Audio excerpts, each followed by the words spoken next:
friend. Welcome to 10 Bestest, where we sift through the noise so you don't have to. I'm Brian Hart. I'm Karen McFarland-Holman. Today, I'm going to share one of the most comprehensive things I've ever discovered about the Cognitive Bias Codex. And I'm going to share a great improv show, Middleditch and Schwartz. Let's get to it. All right, I'm going to be talking about a website, and this website is called the Cognitive Bias Codex. So if you know me or listened to the podcast in the past, you know I am fascinated about how the brain works. And one of my favorite things to learn is about cognitive bias, how it shapes our decisions, our likes, our dislikes, our entire life. It's very significant. If you don't know what this is, definitely check it out. I can't even get into that because I have a lot to cover. The Cognitive Bias Codex is the greatest single source of information I have ever seen. And that's saying a lot because I've looked into this a lot and I've seen a lot. It's a Wikimedia page that links to an insane amount of Wikipedia pages. So it looks like this little mind map where it's kind of, there's this brain in the middle and there's like these little synapses that fire out from the brain, and it's a whole bunch of other subjects. So I'm going to start from the top and go from there. It has 4 topics. What should we remember? Too much information, need to act fast, and not enough meaning. And then below those, there are these sub-bullets. So it talks about, okay, what should we remember? That dives down into, we favor simple-looking options, complete information over complex and ambiguous options.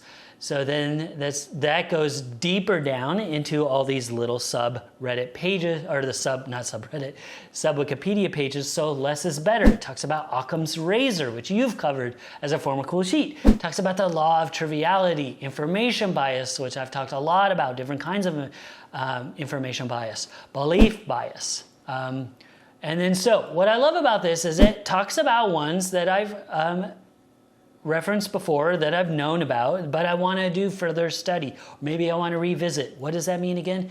And then also ones that I've never heard about. So that's even more fascinating probably. So I can deepen my understanding of self and others. So again, ones that I've covered about cool sheets, ones that are definitely going to be new cool sheets. I can't wait. It gets really specific into different threads. It probably has a couple hundred different biases alone. And that's not an exaggeration. It is so vast and so big, you definitely have to check out. It definitely says a lot about how complex we are as humans and how our brain works, how we can make mistakes, and that's okay. But it's good and bad, both these biases. Definitely check out the Cognitive Bias Codex.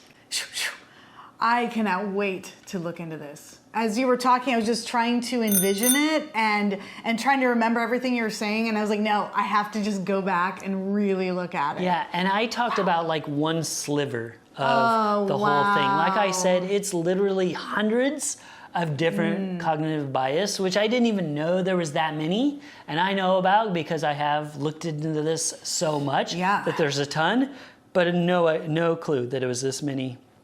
It's so complex, so cool. Yeah. I love it so much. I can't wait to dive further in. Like I said, it's probably going to be more cool sheets.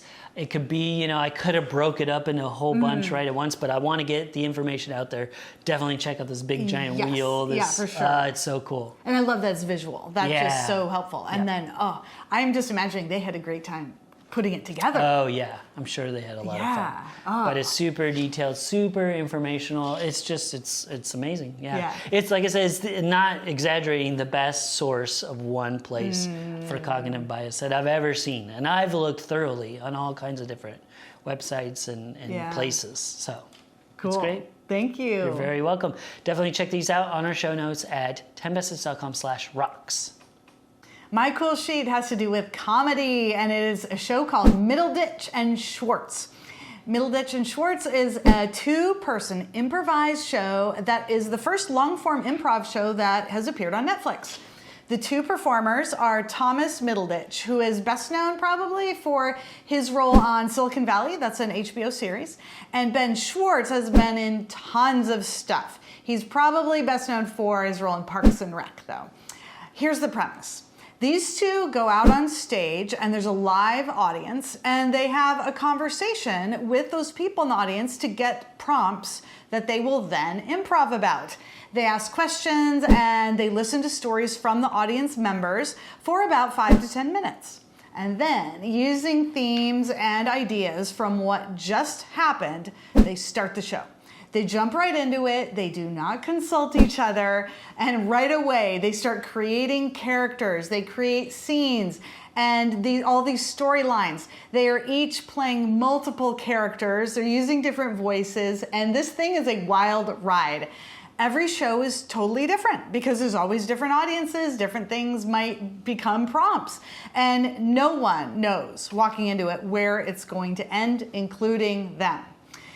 So what they have done is perform 3 nights in New York right before the pandemic, and the 3-part series of these hour-long performances were recorded, and then they were released on Netflix in April 2020.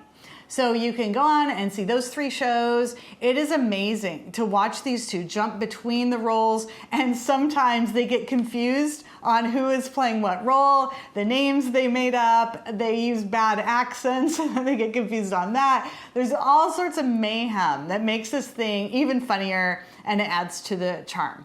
I also want to throw in a little fun fact. Ben Schwartz played a cameo role as a stormtrooper in Star Wars The Force Awakens.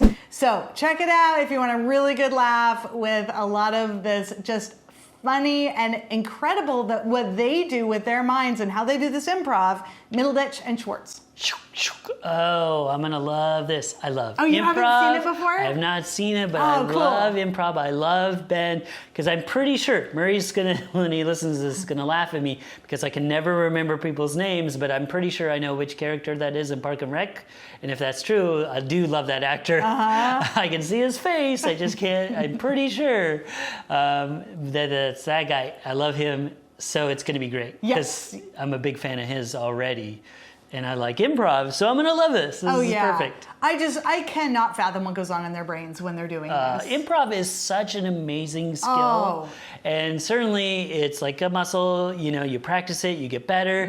I know that I used to think it was one of those things that I thought was just a superpower that only certain people have, you know, possess. I know that's now not true, but still I'm not good at it because I haven't practiced and it terrifies me, but I would love to do it, and I know we have a local comedy club here, but I'm like super scared even to attempt it. Can you imagine going up for 45 minutes like what they do this long form? Oh, no way. Absolutely not. And keeping it interesting. Yeah. And there's a flow, the storyline flows. Yeah. And they do wrap it up at the end. It just like, yeah, whoa. no, like I said, when it's done well, it can be done bad and then it's not great, but when it's done well, it is so entertaining. Yeah. Some of my favorite comedy is improv for sure.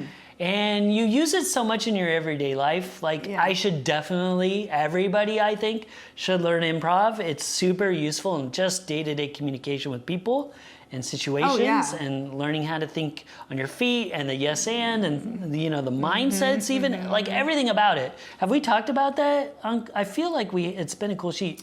Yeah, when we certainly talked different about, aspects of it. And I've played. So a friend of mine has done a lot of improv, and so when we go to his house, we'll play yes and we'll like play some of those improv games, and they're really fun. Yeah, absolutely. Yeah. So we might have talked about when we talked about the comedy club here. So, sure. Yeah. Absolutely. But I haven't heard about this. I haven't seen it. So thank you so much. Excellent. I cannot wait to check it out. If you want to check it out too, go to our show notes, 10bestest.com/rocks. That's 10bestest.com/rocks. Thank you so much for joining us, friend. I'm Brian Hart. I'm Karen McFarland-Holman. And let us know in the comments, what's your favorite cognitive bias? And let us know if you've ever seen a live improv show before. If you're enjoying the show, please smash that like button and share it with a friend.